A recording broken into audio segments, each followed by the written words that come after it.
구원의 믿음은 말 그대로 구원받는 거에 관계된 믿음이에요. 즉 예수님을 구세주로 영접하는 그 믿음. 그래, 예수님께서 나를 위하여 십자가에 죽으셨지, 이거를 받아들이는 그 믿음을 구원의 믿음이라고 합니다. 그래서 이 구원의 믿음은 강하고 약한 게 없어요. 있든지 없든지 둘 중에 하나예요. 내가 예수님을 영접했으면 구원의 믿음이 있는 거고, 예수님을 영접한 적이 없으면 아직 나는 구원의 믿음이 없는 거예요. 그리고 구원의 믿음이 없으면 오늘 성경 12절 말씀대로 생명이 없는 것이고, 구원의 믿음이 있으면 믿는 사람에게 생명이 있는 줄로 믿습니다. 그러면 여기서 예수님을 믿는다는 말이 영접하는다라는 말하고 같은 뜻이라고 했는데, 이걸 영어에서는 웰컴이라고 하죠. 환영하다, 거부하지 않고 받아들이다 라는 뜻입니다. 자, 그러면 영접하는 행위의 반대는 뭘까요? 영접의 반대는 뭐예요? 문전박대, 그렇죠? 거부하는 거,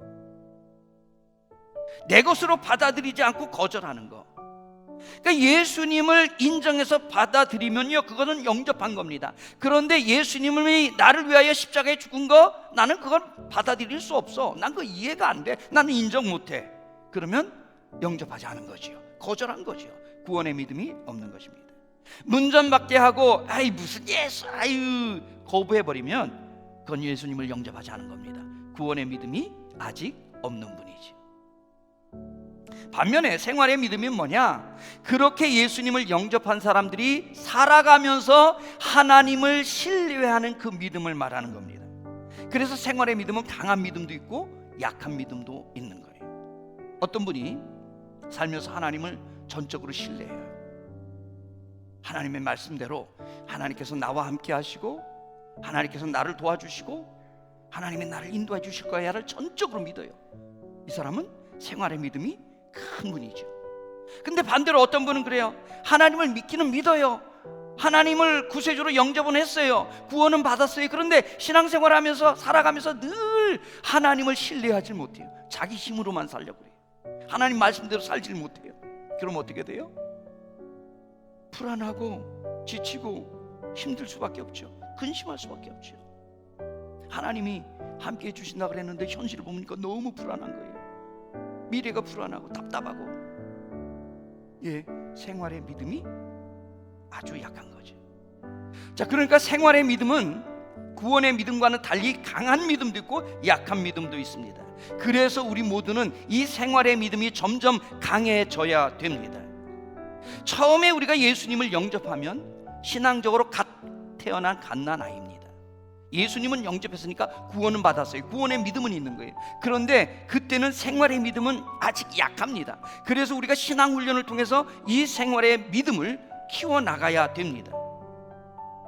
우리가 착각하면 안 되는 게, 내가 예수님을 영접했으니까 다 됐다고 생각하면 안 됩니다. 출발입니다. 이제부터는 생활의 믿음을 키워나가시기를 축복합니다. 예수님의 제자들을 통해서 한번 살펴볼까요? 예수님의 제자, 특히 베드로가 예수님을 구세주로 고백하잖아요. 주는 그리스도시요 살아계신 하나님의, 다시 주는 그리스도시요 살아계신 하나님의 아들이십니다. 예수님을 영접한 거예요. 구원의 믿음이 있는 거지요. 다른 제자들도 마찬가지고요. 분명히 구원받았습니다. 하나님의 자녀입니다. 구원의 믿음은 있는 겁니다. 그런데 그 제자들이 어때요? 예수님 십자가에 죽으러 잡혀가실 때 다 도망치잖아요. 생활의 믿음은 아주 형편이 없었던 거예요. 바닥을 치고 있는 거예요. 심지어는 부활하신 예수님을 만나고 직후에도요, 이 생활의 믿음이 너무 없어가지고요, 자기들도 예수님처럼 잡혀서 죽을까봐 문 걸어 잠그고 벌벌벌 떨고 있었던 거예요. 그러던 예수님의 제자들이 이제 생활의 믿음도 강해지는 결정적인 계기가 있었는데 뭘까요? 마가의 다락방에서 기도하다가 성령 충만을 받게 된 겁니다. 문을 팍 차고 나와가지고 길거리에 가지고, 당신들이 죽인 그 예수님이 그리스도십니다. 하나님의 아들이십니다. 그분은 죽었지만 3일 만에 부활하셨습니다. 담대하게 외칠 수 있었던 거예요. 종교 지도자들이 끌어갔어요. 협박을 합니다. 다시는 예수의 이름으로 전하지도 말고 가르치지도 말아라. 그러지 않으면 혼날 줄 알아라. 그런데 그때 예수님의 제자들이 뭐라고 말합니까? 아니 당신들도 한번 생각해 보시오. 우리가 당신들 말을 듣는 게 옳겠소? 하나님 말씀 듣는 게 옳겠소?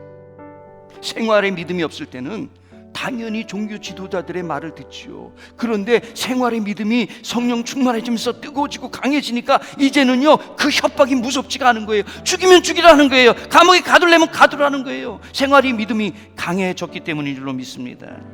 그러니 분명한 사실은 우리가 구원의 믿음은 예수님을 영접할 때 다 똑같이 있는 거예요. 있거나 없거나.